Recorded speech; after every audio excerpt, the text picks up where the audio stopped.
Employee insurance cover ആവുന്നത് എവിടെയാണ്? ഈ എംപ്ലോയി എവിടെയാണോ വർക്ക് ചെയ്യുന്നത് അവിടുത്തെ ഡിസ്ട്രിക്റ്റിലോ അല്ലെങ്കിൽ അവിടുത്തെ സ്റ്റേറ്റിൽ മാത്രമാണ് ഇത് കവർ കിട്ടുള്ളൂ. വേറൊരു സ്ഥലത്തേക്ക് മാറിയാൽ ഇതിന്റെ കവർ കിട്ടില്ല. ഇതാണ് ഇതിന്റെ ഒരു കേസ്. രണ്ടാമത്തെ ഒരു കേസ്, നിങ്ങൾക്ക് ഇങ്ങനെ പോകേണ്ടി വന്നാൽ നിങ്ങൾക്ക് ജോലി റിസൈൻ ചെയ്യേണ്ടി വരും, അല്ലെ? നിങ്ങളിപ്പോൾ വൈഫാണെങ്കിൽ ഹസ്ബൻഡ് ആണെങ്കിൽ ആരാണോ കൂടെ പോകണം, വേറൊരു മാർഗമില്ലാതാവുമ്പോൾ നിങ്ങൾ ജോലി റിസൈൻ ചെയ്ത് കഴിഞ്ഞാൽ, അങ്ങനെ വരാതിരിക്കട്ടെ, അങ്ങനെ വന്നു കഴിഞ്ഞാൽ ആ നിമിഷം ഈ കോർപ്പറേറ്റ് ഇൻഷുറൻസ്, ഈ മെഡിക്ലെയിം ഇല്ലാണ്ടാവുകയാണ്. അങ്ങനെ ഒരു അവസ്ഥയിൽ നിങ്ങൾ എന്ത് ചെയ്യും? എപ്പോഴും ആലോചിക്കുക. അങ്ങനെ ഒരു അവസ്ഥ വന്നാൽ ഇറ്റ്സ് ഓൾ പ്രോബബിലിറ്റി ആണ്, ഇത് സംഭവിക്കാം സംഭവിക്കാതിരിക്കാം. അതിനു വേണ്ടിയിട്ടാണ് എപ്പോഴും പറയുന്നത്, അങ്ങനെയുള്ളവർ എപ്പോഴും ഒരു പേഴ്സണൽ ഹെൽത്ത് ഇൻഷുറൻസ് എടുത്തു വെക്കാം. പേഴ്സണൽ ഹെൽത്ത് ഇൻഷുറൻസ് നിങ്ങൾക്ക് ഇപ്പോൾ ഗ്രൂപ്പ് മെഡിക്ലെയിം കമ്പനി തരുന്നതുണ്ടെങ്കിൽ അറ്റ്ലീസ്റ്റ് അത്രയും എമൗണ്ട് മാറ്റി ഒരു ഡിഡക്റ്റബിൾ, അതിനാണ് അതാണ് പറയുക. നോർമലി 3 ലക്ഷം, 5 ലക്ഷം, 10 ലക്ഷം വരെ കമ്പനികൾ കൊടുക്കുന്നുണ്ട്.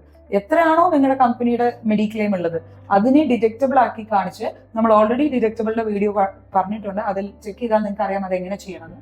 അത് വെച്ചിട്ട് നിങ്ങൾ ഒരു ഹെൽത്ത് ഇൻഷുറൻസ് എടുക്കുക. അങ്ങനെ ഒരു ഹെൽത്ത് ഇൻഷുറൻസ് എടുക്കുകയാണെങ്കിൽ നിങ്ങൾക്ക് ഇങ്ങനത്തെ ഒരു സിറ്റുവേഷനിൽ ടെൻഷൻ ഇല്ലാതെ, കാരണം ഈ ഹോസ്പിറ്റൽ എന്ന് പറയുമ്പോൾ ഫിനാൻഷ്യലിയും നമ്മൾ ഭയങ്കരമായിട്ട് സ്ട്രെയിൻഡ് ആവും, അതില്ലാതെ നമുക്ക് ഒഴിവാക്കാം.